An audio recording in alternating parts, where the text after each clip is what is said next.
Hi, this is John with Bank Account Bonus Central, and today's video is very special because it's not just me. I've been talking about this video for a while, and finally I am joined with Brian Daly. He is the co-founder and CEO of Groundfloor.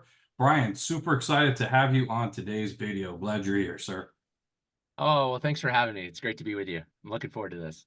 Appreciate it. So, in lieu of a long introduction, and you definitely have a lot of accomplishments under your belt, I was wanting this to be more of a video that I could show in my classroom. I am a high school math teacher, and sadly, there's two things that's not taught in your high schools, which are financial literacy and grit, the ability to persevere through difficulties in order to be able to be successful in anything you want to do. So I want this to be a video more about those type of topics because that's definitely what's missing in today's society and in public education. That's basically what we're going to be talking about. So Brian, was looking at your LinkedIn, doing a little bit of research on your life.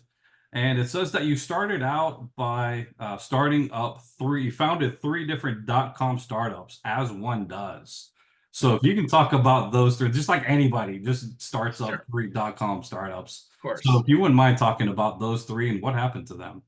Well, I'm dating myself because, the web was happening in the mid to late 90s. The world was trying to figure out the web, much like we're all trying to figure out AI today. It feels kind of similar, actually. And I was fortunate enough as a kid to have had a couple of encounters with computer programming. And I taught myself just as a hobby. I actually think my elementary school was the first time I used a computer and learned how to program it using BASIC, which is and was a language, one of the early languages back then. And I was fortunate in that my family got a computer, and I used it in order to advance my skills. I studied some computer science classes in high school and then in college. And so I always kind of had this as a hobby. I really liked it. I liked the mathematics and the logic and the creativity of it. And as the web was happening, I just decided I was in grad school. I was in a 4-year joint degree program in law and business, and I saw an opportunity while I was in law school to build a website that was kind of like eBay for law students, to get used casebooks. And I was really interested in it just because I wanted to build some software for the web and figure out how to do that because I was just intellectually interested in it. And I followed that passion. I'd go to class during the day, I'd study in the evening, and then I would stay up all night writing software, and I loved it. It was a passion project. I learned a lot about how the early technologies of the web worked. It was successful. It was small, but successful. I declined the opportunity to quit, school and go do it full time. I think I'm glad I did that. I think I'm glad I stayed in school because I had a lot of other good experiences. And that led to the next project, right? Where I had an opportunity to earn class credit working with one of my classmates on an e-commerce venture, which was another application of web technology and a different business model, right? From what I built with my little marketplace, eBay type website. Um, and this was interesting because it was more about the financing of the business and more about the venture capital pitch. And I learned about that. And then my last year of grad school, I worked with a team again for class credit. Lucky me, I earned class credit for getting to have fun. I worked with some friends to build something that ended up being launched called Mascot Network. That was like a kind of an intranet for college campuses. Probably 5 years earlier than Facebook. It did some Facebook-like things, but we received a term sheet from a venture capital firm at the end of, as we were graduating. And I looked around and I had a lot of grad school debt because I paid for it myself with loans. And I needed a quote unquote real job. And I decided to leave my friends and let them pursue the startup. And I went off to Silicon Valley. But I always, to get a real job. And I'm glad I did that. It was a great experience. But I will tell you, I followed my passion, which was my interest in software, applying it to the internet, letting myself kind of run wild with these projects, and learn a lot early in my career, and I just knew that somehow two things were true. One, I was going to build my career in this area, internet technologies, generally, and secondly, that I wanted to be an entrepreneur as soon as I could, as soon as I felt ready. I wanted to be an entrepreneur, and I think it's great that there are more resources today to help young people learn how to become entrepreneurs, to raise capital, for their ventures. You actually need less capital today than ever to start a venture. So I think it's more accessible than it was, 20 years ago or 30 years ago. And I think that's great. Uh, but I found my way there. After that first experience, I had a taste of it. I knew what I wanted to do. I went off to Silicon Valley where the internet and the dot-com boom was taking off. I learned a lot there, and I think it made me better when I did come back to starting my own companies again. So three dot-com startups, and what happened to all three of them? So the first one, this is interesting to me as an entrepreneur, and it may be helpful to others. The first one, which was called caveatumpdoor.com, I built with a friend of mine who was also in the same joint degree program that I was in. He was also in law school with me and in business school. And we quickly realized that as good of friends as we weren't great partners. We really had different ideas about what kind of company we'd want to build. Um, and we had different ideas about how much time we were willing to put into it and where we thought it should go. And I think what I learned is that, and it benefited me when I started Groundfloor many years later, because I learned that having a solid foundation of a partnership that's more than just we want to be entrepreneurs and we want to pursue an idea, that's broader and deeper than that, is really important. Because at the beginning, really the only value in a startup is your willingness to commit yourself to it. And the way that I understand the word commitment is that you choose one thing and you forego other options. And that is something that a lot of people with an entrepreneurial mindset have a hard time doing, because you don't want to turn down the things that sound valuable or sound interesting to you. And a lot of us get shiny object syndrome, where we want to chase something new. And the truth is, the only value in an idea, in any idea, is your willingness to commit to it, which means turn down other opportunities, forego other options, and really commit yourself to that one. And so I learned that. The second one became a website called mothernature.com. It went public. The CEO of that company and the founder that we were working with for class credit was a former venture capitalist who wanted to go be CEO of one of these companies. He watched all these other guys, build dot coms, and he wanted to be one of them. And what I learned from that experience is that you really need to be careful who you work for and who you're working with. Um, you know, uh, Everybody has different work styles. Everybody has different priorities, different values. And what I discovered in working on that project is that the person who was driving that, I couldn't identify with that person. My values weren't in line. My work style wasn't in line. And, I was invited to leave school and go join that full time. And I guess it would have been amazing, to see it go public. And maybe I would have made a lot of money. I don't know. You never know with these things. But one thing I did know is we weren't well aligned. And I'm glad I paid attention to that, because I think life is too short to work with people who don't share your values, who have a work style that's in conflict. It can cause a lot of problems in your life if you're not well aligned at work.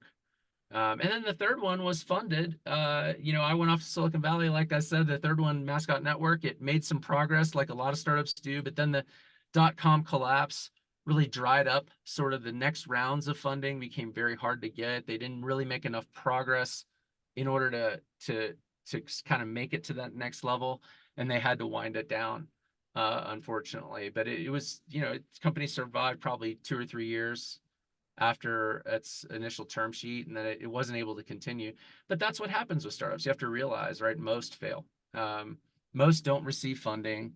Even those that receive funding, most of those don't make it. And that's a reality. It's an occupational hazard if you go this route. And I think the people who worked there had a great experience, and they went on to do great things. What the CEO of that one is still a close friend of mine who goes all the way back to college, Jason Palmer, who's actually running for president right now. He's Oh, he's a little known Democratic candidate for president, and he has a whole initiative that he's built that's really might your students might find interesting because it's all about young people in America and how they're going to engage with the political system. Because I think a lot of us feel disengaged from that. The younger you are, the more that's true. I think the lesson there is you can meet a lot of really interesting people and do a lot of interesting work together in startups, but they don't always work out to be, great wealth generators or a great way to make money. They can, but it's risky. so are any of those three first startups still around? Nope, all three of them are long ago in the dustbin of startup history. So what would be the modern equivalent of starting up three.com startups? I think it'd be probably today trying to start three AI startups. Wow. you know, Finding a way to get involved in the AI revolution. I would say if you asked me that a couple years ago, I'd have said fintech because there was a lot of that going on, or cryptocurrency startups. Now the flash in the pan appears to be AI, and I think all of these trends will have. I got involved in mobile later, a little later in my career, at a 10 or 12 year chunk of my career that was in wireless. But these trends always create interesting new opportunities because there are new problems to be solved, new opportunities. Talent is drawn to these new challenges, and that's why you see that is a lot of entrepreneurial talent goes to where sort of the new opportunities create value are, and investors are there, so that always draws a lot of people in. If VCs are investing. So now you're the CEO of one of the largest alternative investment companies in the United States. So I think staying in school paid off pretty well for you. It did. Staying in school was smart. Maybe I'd have become a millionaire at age 25 or something, or 30, maybe. But one thing I'll tell you is I've had a very satisfying career. I love my work. I've enjoyed the people that I've had a chance to work with. I've enjoyed working on the problems I've gotten to work on. I know I'm a better husband, a better father, a better person for having done the work that I've done the way that I've done it. And that's what really matters. That's awesome. So I guess life lesson number one from all this is don't despise the day of small beginnings. Scripture, Zechariah 4:10, I have love. Another way of saying that is keep failing until you succeed. Failure is part of success. It's not the opposite of it. And another quote is fall down 7 times, stand up 8. Well, and I'll tell you, that scripture resonates with me because, and I thank you for sharing it, because at many points, whether it's the startups that didn't work out in the early days, or whether it's the jobs that didn't work out because I wasn't cut out to be in, corporate America, and I had to learn that the hard way. Never understood why I felt so on the outside of those things.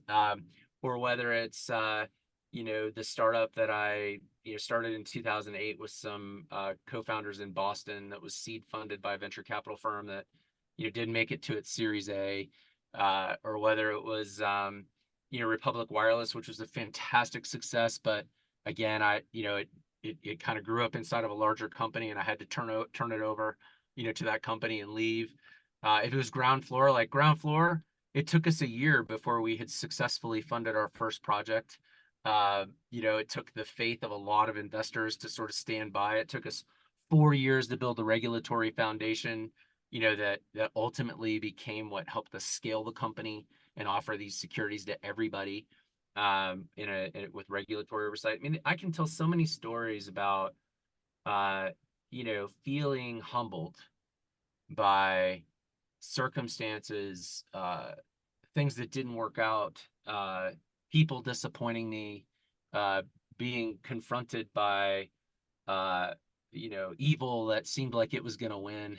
And all the while there's this self-doubt, that, where we all feel like an imposter and the enemy is right there, on our shoulder telling us that you're not good enough, and then none of that's true. None of that's truth, but you have to break through it. And I think it's been humbling. For a while, Groundfloor, as successful as it's been, we were probably the smallest slowest growing, company in our category, and there are all these flashier startups that were getting big time Silicon Valley backing and making these news headlines and getting all this attention. Well, the vast majority of those are now out of business. The others have fallen behind or kind of limping along, and we're the clear number one. Wow. So we kept the faith and we just kept doing what we knew it was right and building our company our way. And, uh, that's been rewarded. We still have a long way to go, and there will be failures still, but I've become conditioned to it. It's part of the human condition to fail, to sin, to come up short. And it's really about how you react to it. That is definitely truth. So, looking in your journey, if I got this correct, you started in Boston, moved to California to Silicon Valley, you went to London, to North Carolina, to Atlanta. You've won multiple awards. You have my endorsement. I absolutely love what Groundfloor is and what they have to, what they're doing. So, if you want to talk briefly about about how much change, the only life lesson number two would be, um, there's a price you have to pay for moving forward. And you said you have to stick close to certain things and leave other things behind. And the only thing that's constant in life is change. I mean, we love being creatures of habit, but changing. The only constant, I guess, is you stay in the northern hemisphere. Yeah, I guess that's true. Yeah, I did. You know, the if I reflect on that question, I was conditioned for that because I grew up in a family that as my dad moved forward in his career, our family moved about every 2 or 3 years. So I started, kindergarten in one place, had moved by the time I reached third grade, had moved again by the time I reached sixth grade, you know, um, moved several times. And as my mother will tell the story, when she's trying to embarrass me, she always say, Brian would be the kid, like, as soon as the moving van opened up, he'd grab his big wheel and grab his sister by the hand and say, let's go meet some friends. So I became conditioned to that. And that's not for everyone. I have a high tolerance for change, a high tolerance for risk. I think you have to know yourself and what you're conditioned to handle. And you have to be realistic about that. I'm grateful that I have, the capacity to handle a lot of change and a lot of adversity. Uh, I won't say it's always easy. It's not. Um, but yes, like I have made changes. Boston was because of grad school. Silicon Valley is because that's where the web was happening. I had a great job opportunity. My wife had a great job opportunity out there as well. So we ended up there. North Carolina, we went to because we really wanted to get out of Silicon Valley and start a family and be closer to our families. And I had a good startup opportunity there. Same thing with London. A VC approached me and said, "Hey, look, I have a startup in my portfolio that I think would be perfect for you. Would you take a look at it and consider joining?" And I did. I moved the family. My son was 2 years old. He developed an English accent, as he learned to talk. You know, we lived there for a few years, and like there's been a lot of change, but each change was purposeful. Each change was a change that we chose. And we just made sure throughout life, I've made sure that that I and the people who I love were able to take that change. And I didn't always handle it as well as I would have liked, but I knew it was purposeful. It wasn't change for change's sake. It was change for a purpose. Awesome. So, whenever I have new students in my classroom, I always ask the same question. Why do people get paid? And my students will say, people get paid to work, mister. Why would you ask that question? I'll say, well, everybody gets paid for the same reason. And I say, well, yeah, to work. It's like, well, no, the reason is, long story short, is people get paid to solve problems. If you solve little problems in life, you're gonna make little money. If you solve bigger problems, you're gonna make bigger money. So here's my question to you, Brian, is what problems do you solve? And why did you choose to solve this problem? I think the problem that I keep trying to solve in different ways is how do you take technology and apply it on a very broad basis to everyone to open up the benefit that might otherwise have been reserved for a few people, but bring it to many. And I, as an entrepreneur, am very motivated by that. For example, when I started Republic Wireless in 2010, 2011, Public wireless is you're going up against the big yeah, companies. yeah, we had a lot of fun going up against the big cell companies because we observed that the big cell companies were locking people into these contracts, long-term contracts, and charging exorbitant rates for cell phone service. And, I think people really resented that. And there were a whole lot of people who wanted to have a smartphone who couldn't afford it or were choosing to afford it, but it was beyond their means. And at Republic Wireless, we figured out a way to use Wi-Fi technology to go around the big cell phone companies. And then just when you didn't have Wi-Fi, we had a contract to use one of the cell phone companies integrated into your phone. And because of that, we cut the cost of an unlimited plan by about 90%, which was shocking to the market. It was really, really disruptive in a positive way. A $19 a month, unlimited smartphone plan back in 2011 was unheard of. And it took the world by storm. But I really enjoy that, right? I mean, when we were building browser technology for flip phones in the before smartphones were a thing in the early 2000s, I worked at a company that was doing that and really enjoyed building that product. What I understood us to be doing was opening up internet technology to millions and billions of people who maybe weren't going to have a computer or didn't have the means to access the web by a computer, but wanted to be able to access the world of information that the internet was opening up. And I'm just very motivated by that. I think everything I do in my entrepreneurial career is pointed toward that. That's the big problem, which is how do you take these technologies and bring them to the masses in a way that allow the masses, all of us, to benefit from what maybe just a few people would otherwise be getting. And I think that's as important in finance as it is in communications or anything else, education. I think it's happening in education too, by the way. I think there's some good things happening there, but I'm very motivated by those types of opportunities. That's the type of problem that I like to solve. So to boil it down, you're taking technology and being able to use that to bring opportunities that normally would just be reserved for a very few people and bringing that to many, which is that opportunity is real estate. And that is one of my absolute favorite topics. Dale Walmsley, he's a local guy in Houston. He's got a quote I love sharing. It says more millionaires are created from real estate than any other investment vehicle. And that's true.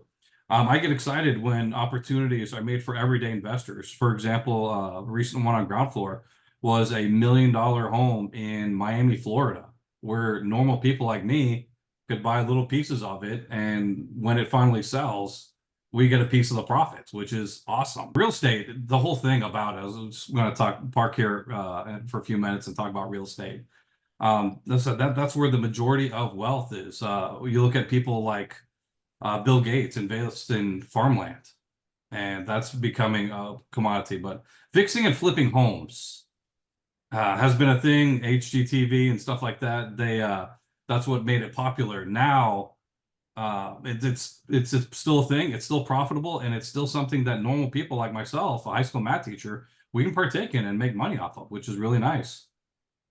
It's true. I think when we when we were starting Groundfloor, we realized that the 2012 Jobs Act, which President Obama signed into law, and my co-founder Nick Bergava had helped work on parts of that law, so he understood it really well.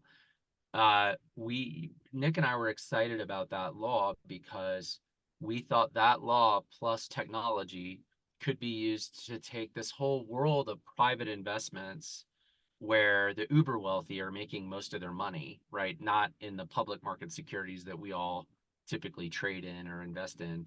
Uh, and to your point, real estate is one of those categories, right? Of private market investments where you can make a lot of money. The problem is that the way most of us are left to invest in that is you're either guided to invest in a REIT, which it turns out in a REIT, most of the profits, most of the returns go to the guys that run the REIT.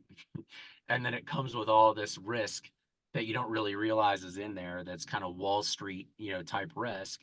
and it becomes kind of disappointing for people. Um, and people kind of have the sense that there must be a better way than that. If the better way is that you and I have to go down to Miami and pull together all this money to go invest in one property, most of us don't have $1 million, to go buy a house and fix it up or rent it out. And it's hard to borrow, especially in this market, enough money to do that. And even if you do that, all your eggs are in that basket. And you may be rewarded. There's a greater range of what they call dispersion of outcomes or volatility associated with that type of investment when you're concentrated in one. And what Nick and I were excited about is, what if you could open up this world of private market opportunities?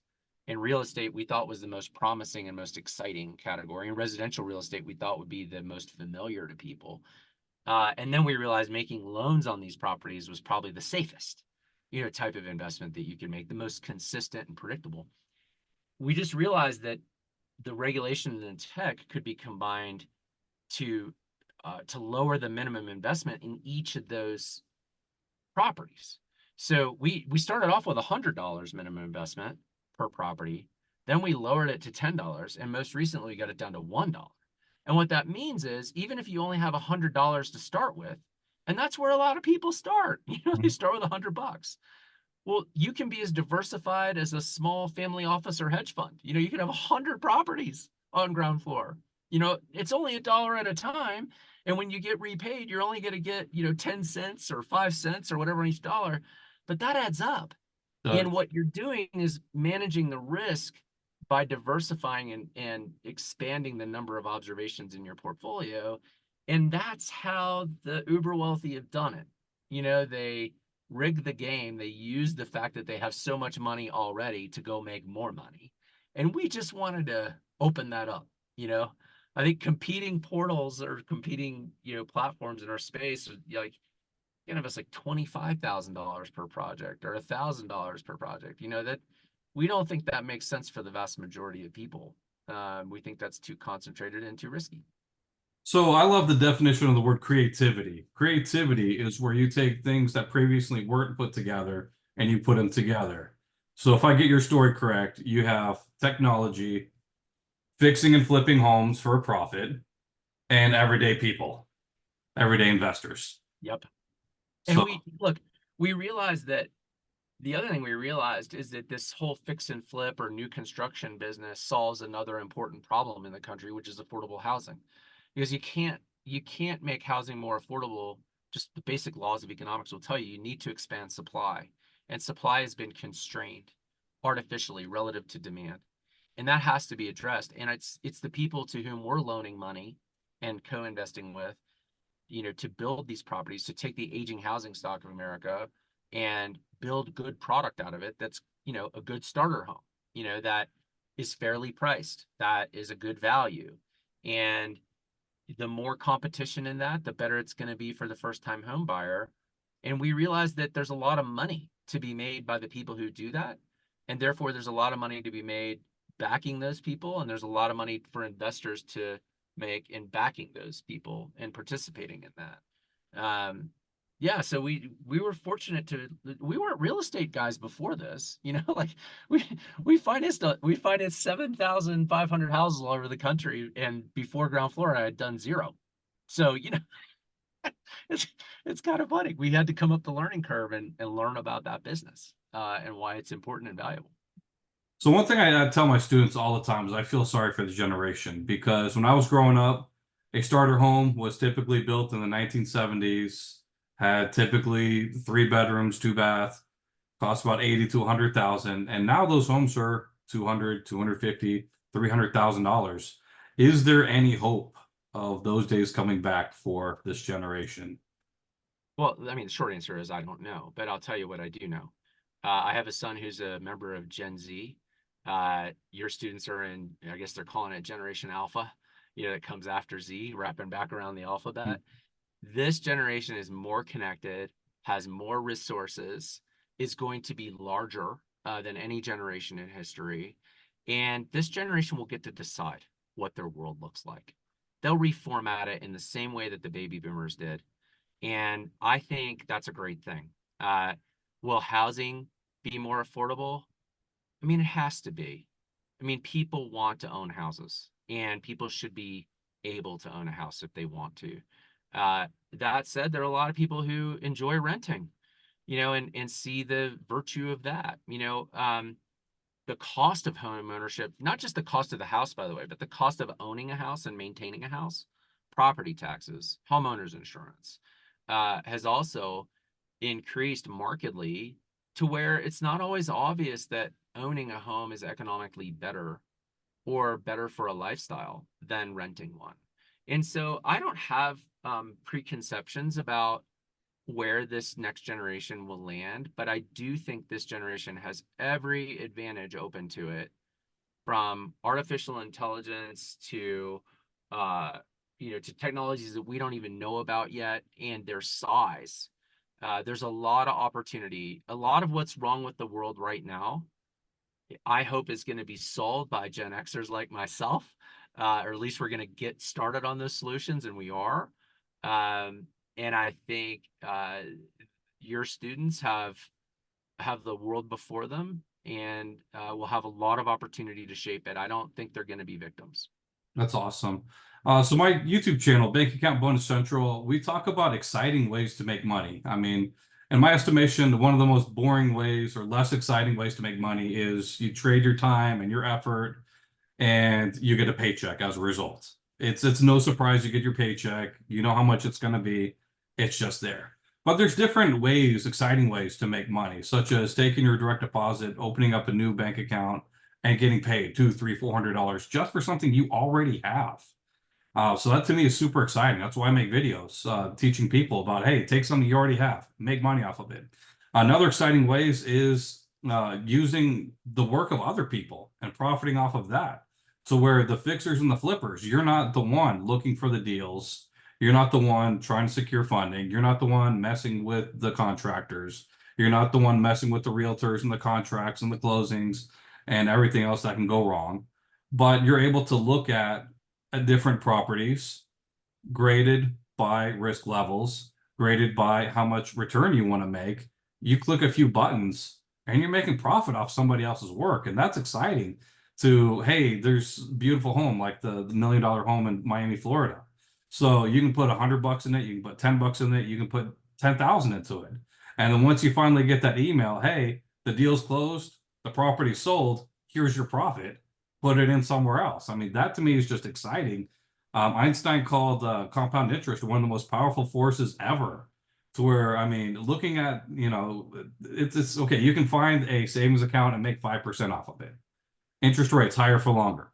That's not exciting. Making double that, making 2.5 times that, making 10, 12, 13% off of somebody else's work. That is what is exciting. That's what drives me to make videos and Well, tell people about these types of opportunities. I agree with you. And one of the my dad did many good things for me. He was a terrific father. I wish I still had him. I lost him 23 years ago to cancer. Um, but while he was still here, he did a really great thing for me when I was 15 years old. He gave me an opportunity to go learn about investing at a really early age as a hobby. And you know what people don't think about enough is the best way to build your portfolio is to put more in it. We need to consume less than we earn. And there's a real reward for that you pointed out around compounding. Because the way my dad taught me is he gave me a really easy deal, a really great incentive. He said, every dollar that you put away and that you invest, instead of spending it on whatever you want to spend it on, whatever kids spend their money on these days, DoorDash or, Uber or whatever you're doing, or games, whatever you save, my dad would match. And he'd say, every dollar you put away, I'll add a dollar to it. And the numbers were small because I was a kid, but the lesson was large. And that little snowball started to grow over time. And it was exciting, to see my work stored up that way and my discipline stored up that way.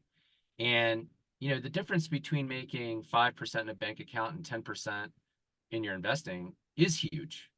And one of the reasons we're proud of Groundfloor and what we offer is it's a consistent, relatively stable way to make that 10 or 11 or 12% every year. And sometimes it might be lower, sometimes it might be 8%, but it's still very consistent and a good reward.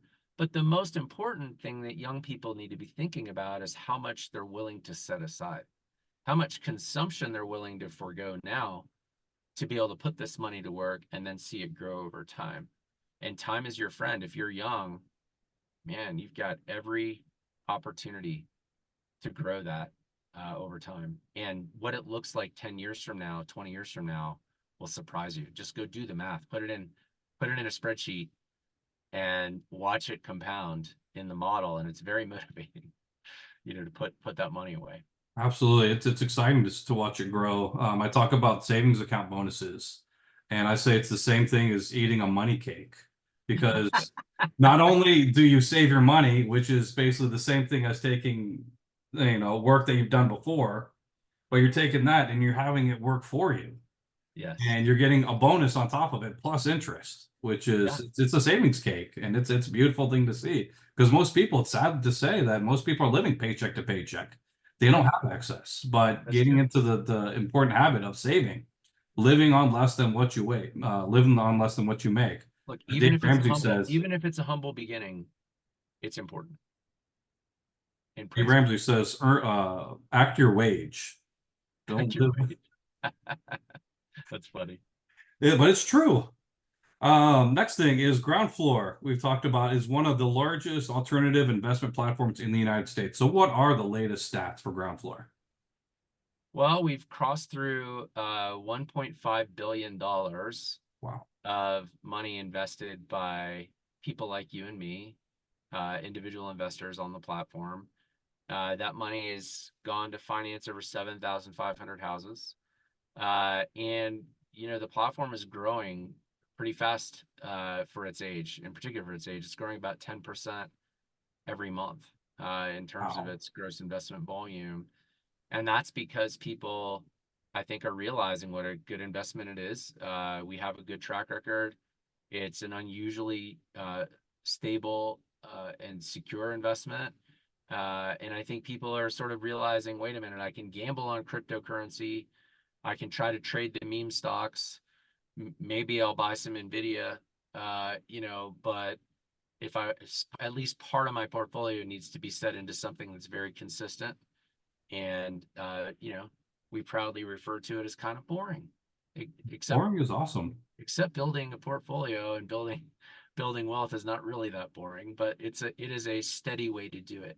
I think people are realizing that, and I think it's fun to see the growth 11 years in. We're an 11-year-old company, and we're growing at early startup rates.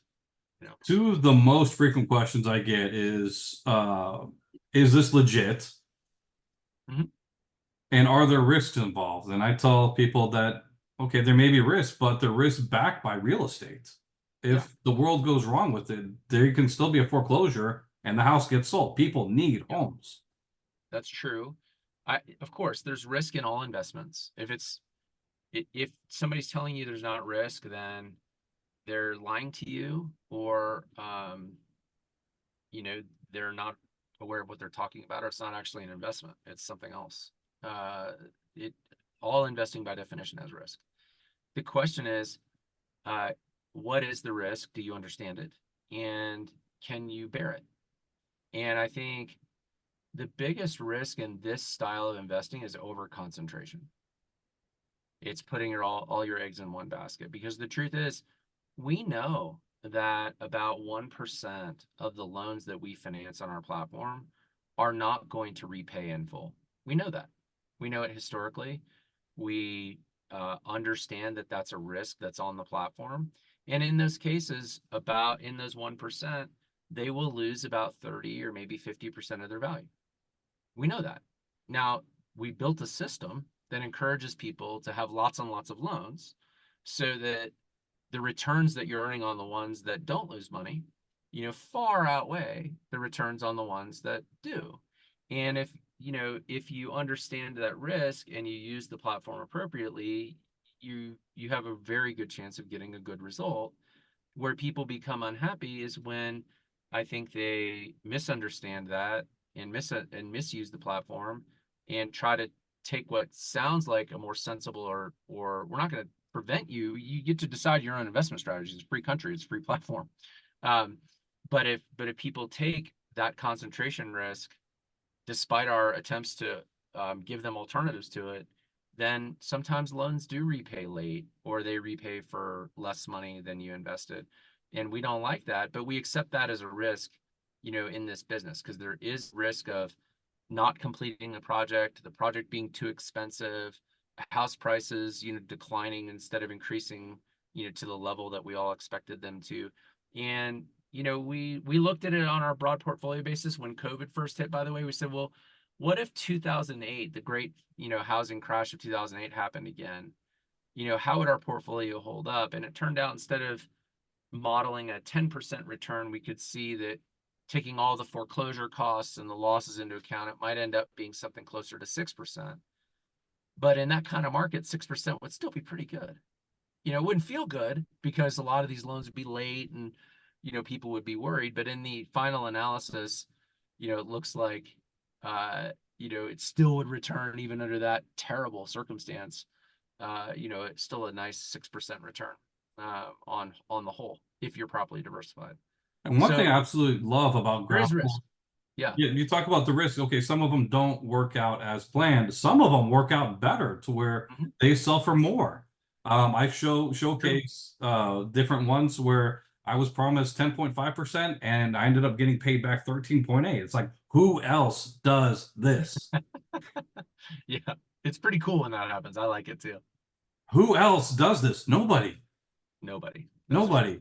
I mean, it's an absolute beautiful thing. That's one thing I love on it. It's y'all don't take the profits for yourselves, but you'll pass We it do on. not.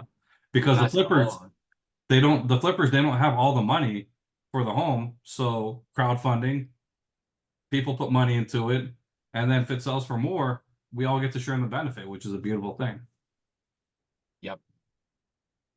So next topic is banking, which this is the bank account bonus central, and you're all about the different loans. So you wrote an article called "The Problem with Banking Today is Banking," and I'll have a link to that in the description box down below. And you open up the article, it shows a T-Rex showing the old form of banking and one of the famous robber barons. Uh, so do you still feel the same way that the problem with banking today is still banking? More than ever. Yes. What's the biggest problem with banking? It's the basic model. It's the too big to fail, uh, corrupt value proposition that I'm going to take your money, I'm going to stick it in an account and pay you very little for it. I mean, the average checking account at one of the big banks like Chase or Bank of America, or the big banks that are the closest to the Fed, that are the most important to the system, they get to borrow money from all of us for nothing. And then they turn around and lend it out. Look at credit cards, for example. Credit cards are 21%, 27%. And they're taking our money and our checking accounts from our paychecks, and they are using a government backed depository insurance system, or scheme, to basically trade on our money and go make money for themselves and their shareholders. And look how much executive compensation they reward themselves. Look at how they pay Wall Street. And look at what you get. You are the engine. Without you, the banks don't exist. But they don't really want you to know that, and they don't treat you that way. And we think that most banking is corrupt. We think a lot of banking, that model is outmoded. That the idea that I should, turn over my money to this system that then goes and makes profits from it and doesn't pay me my fair share. And, you know, yes, there's a proposition of there being zero risk or low risk because of insurance. I get that. But I think the system is now cracking to open up more ways than ever to route around the banks and to be your own bank. And the reason you know it's a threat is look how hard they all fight against Coinbase and cryptocurrency, which is the biggest threat that has emerged because it allows people to self-custody their assets and to transact without the banks being involved. Look how threatening that is as a concept. They all know that the system is built on a lie, on a series of lies. And they also know that it's built on, corrupt connectivity to politicians and the financial system that we built. And I think the younger you are, the more you know that in the depth of your heart and brain. And I think the next generations are going to continue to route around it. I think the government is going to struggle to bail these banks out whenever they get themselves in trouble, and they always do. They always do get themselves in trouble. And I think there are better ways of organizing our financial system that we're all, despite uh, the fight that the incumbents are putting up, we're still making progress to either co-opt that system or invent parallel systems. And I don't know how long it takes to change it, but I see the early indications of change, and I think it'll be at least decades. But your students will probably be a part of it. They already are a part of it. Every time they use Square, Block's Cash App, or Venmo, they're part of it. In a small way. Anytime they choose to store, whatever savings they have in something like Bitcoin, instead of US dollars, which US dollars are a melting ice cube that are depreciating somewhere between 3% if you listen to the Federal Reserve and federal government, or 7% if you listen to critics of that. Your purchasing power of those dollars is shrinking every year. People realize that and they're angry about it and they're looking for something better. And I think that's what's exciting about finance today. So you spoke in the article of you spoke highly of different upstart companies. So what upstart companies do you feel highly towards in regards to banking? There are three that I really like, and for different reasons. I really like what Jack Dorsey's company Block, which has Cash App among other aspects of that company. I really like what they're doing to combine the traditional finance system with the new financial system. And I think providing an on-ramp for people to experiment with Bitcoin in particular is incredibly important. And the fact that you can hold it there is great. And the fact that you can invest in other securities there is also great. And pay your friends and have a savings account. There's a lot of stuff you can do with that app that's pretty compelling in my view. So that's one of my favorites. Another one is SoFi for a different reason. They've decided to take the banking system, integrate it, and then change it from within, and I respect that.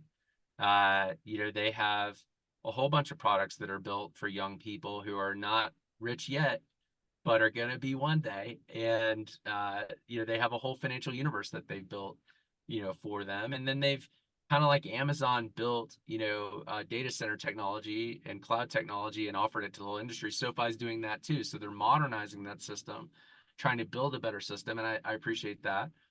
And then I think my third favorite would be Coinbase.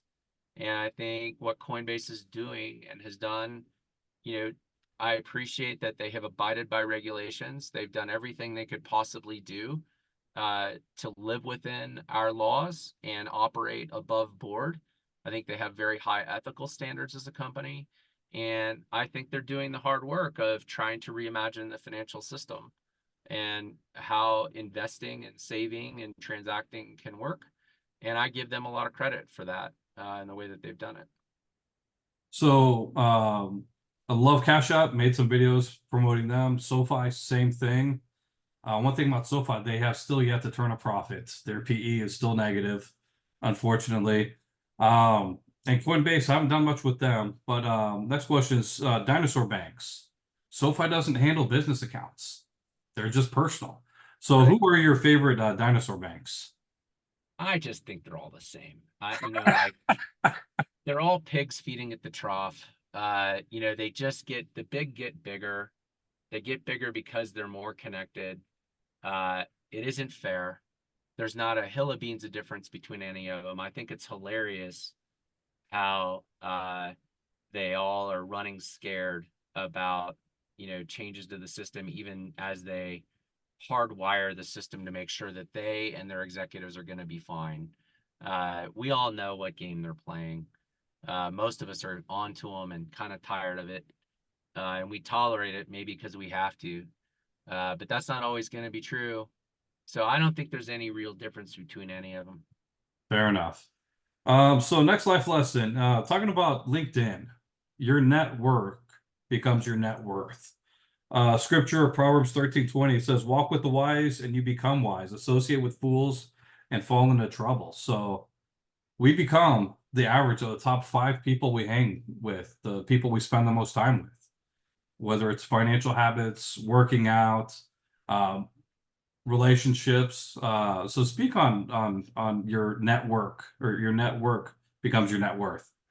I mean, I've been very fortunate to intersect with people who are not only talented professionally, but also good human beings, spiritually, mentally, physically. And for example, the first job I took after graduate school when I left my third startup that I'd started in graduate school and went off to Silicon Valley, I worked for a woman named Faith Sedlin, who I mean, Faith is just an amazing talent. She influenced me in so many ways. She said, "Look, Brian, you're a smart guy, and you're surrounded by a lot of smart people. When faced with the choice between being the smartest person in the room and the person appearing to be the smartest person in the room, and trying to be that, and trying to be the person that people most want to help in the room, be that guy." And that's hard because it requires humility, and humility doesn't come to all of us very easily, especially when you're hard charging. And I appreciated having the opportunity to work for her because I learned a lot from her personally and professionally. I worked for a guy named Michael Robinson, who is a really high level executive at Sprint before he joined the startup where I was in North Carolina in 2004. I learned a lot about leadership from him and how to organize people and motivate people and take good care of people as well. Um, really appreciated his impact on me. I learned a lot from David Morgan, who's the CEO and founder at Bandwidth. Uh, Among many impacts on me that David had professionally, he's the one who sat in the boardroom, and when we brought the idea for Republic Wireless up, asked, well, you're saying your plan might be to do it in 2 years. What would happen if you did it in 3 months? And challenged us, to be better and faster. He also was the first business leader uh, who showed me how my faith could be applied in business, how work could be a mission field. And watching how he ran that company and how he interacted with his executives and his frontline employees as a Christian influenced me heavily. I was very, very motivated and impacted by that and inspired by it. And then David's also a world-class endurance athlete. And going on a trail run with that guy would be you taking your life in your hands, except he's so kind, you know. like, and he really he shared his passion for endurance athletics, which made me healthier. So I emerged from working with him, being better spiritually, better professionally, better physically. And I mean, what more could you want, in life than to get to work with people like that? And it's inspired me to try to be that kind of leader as best I can be, be like those people who've had that impact on me. So yes, I agree with that proverb. That is, I've lived it, I've benefited from it. And now I'm at a stage in life where I want to help find ways to be that too, for other people around me. That's awesome. One thing I tell my students all the time is teachers hang out with teachers, principals hang out with principals, lawyers hang out with lawyers, doctors hang out with doctors, CEOs hang out with CEOs. True. Who you want to be with, that's who you need to start hanging out with. And Well, and it's I'll tell you, my wife is also one of these people. You spend more time with your spouse, than almost anybody else, your coworkers and your spouse, and then your kids, right? My wife has been an incredibly important influence on me in terms of holding me accountable and making me a better person. I'm glad that I married who I married. It's been incredibly constructive for me. As a leader, as a human being. So yeah, choose wisely. Don't Same look at thing. the company, don't look at the job, look at the boss that you're working for. That's what matters. My wife and I, this month, we just celebrated 25-year anniversary. Wow, that's amazing. She holds you up to the integrity, keeping your word. Sure. Yep, she does. Yep. Next question would be, would you ever consider accepting credit cards or crypto for investing on ground floor? Well, not only do we consider it, we have a USDC wallet that's up and live, hosted with Circle. And if people are interested in that and they're hearing this, they can learn how to access it just by hitting me up on Twitter or emailing me at brian@groundfloor.us. I'll hook you up. We haven't scaled it. We haven't rolled it out very broadly, but it works. And you can send us USDC. The problem with credit cards is the problem with banking. You've got an entrenched sort of system that charges monopoly rents and monopoly prices that doesn't make it affordable for people or for our business, to process credit card transactions as a way to invest. I mean, you're going to give up 2 or 3% of the transaction for no good reason, just to put it on a credit card. And we have done it in the past. I think, unfortunately, the economics of that are just not, I think, in the company's best interest or in people's best interest. And so that's why we haven't implemented it or continued to implement it. We've only experimented with it. Gotcha. Final question is, what do you see for the future of yourself and for ground floor? I've been thinking a lot about that lately. And I'm 52 years old. So I'm not at the beginning of my career. I may be in the middle of it. I might be toward the end of it. We'll see. Uh, I think a lot about um, I think a lot about what this company can become, what this company that I've been privileged to build, that has survived a lot of bumps and bruises, and I'm inspired by what Charles Schwab built. Your students may not even know who Charles Schwab is, but he has a really fascinating autobiography that is called Invested. That's a good story about entrepreneurship and how he built his life and his company. Um, Charles Schwab helped invent the discount brokerage business. And if you like Robinhood or you like E-Trade, you should really thank Charles Schwab because they were really the progenitor of that business. And I think something similar is happening in alternative investing. The younger you are, the more you think of alternative investments. Market research has shown this for many years now. That the younger you are, the more likely you are to feel that alternative investing is the better way to build wealth and save over time. I think that's true too for an important part of people's portfolios. And I think that's what we're up to, is we're up to opening that, scaling it, broadening it to more people, making it more accessible to more people in more ways. And that's what Charles Schwab did in discount brokerage. So I hope we can have even a small part of the impact that company had. We were really fortunate to have made it as far as we've made it. And even so, man, we have so much farther to go before we're serving millions of people and having the kind of impact that I'm hoping we'll get to have. Awesome. So definitely appreciate it. Huge horizons, big plans, big goals, big dreams. Absolutely love what ground floor has to offer and super excited about all the new improvements. I'm a huge fan of when I was in business school. There's a concept called Kaizen that was Yes, constantly thrown at. And which Kaizen is, instead of making, I'm going to stop eating until I drop 30 pounds. No, it's making small incremental changes on a consistent basis. And those add up to much, much bigger than the huge changes that are not sustainable. I agree with that. Yep, for sure. So Way to definitely go. appreciate the time, Brian.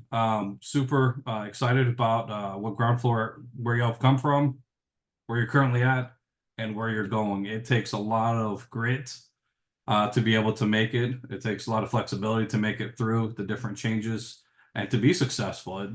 Success didn't happen your first try, did it? No, not even close. And it's a Not in ground floor and not before ground floor. No. fair enough. So definitely appreciate it. If you're interested in investing in ground floor, I do have a referral link in the description box down below to offset some of that risk. If you put in $100, you will get a $50 um, bonus onto that, paid out with about 30 days or so. And with that, looking forward to seeing everybody in the next one. Peace, and may God bless you.